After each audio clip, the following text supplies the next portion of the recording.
कर्पूरगौरम् करुणावतारम्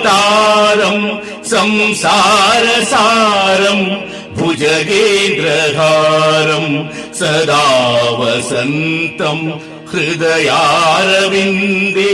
भवम् Bhavani सहितम् Namami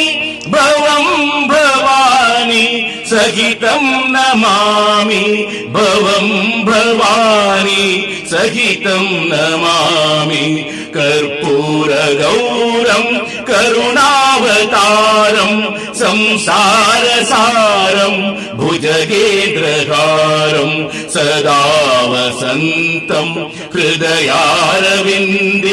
भवम् Bhavani सहितम् Namami भवम् Bhavani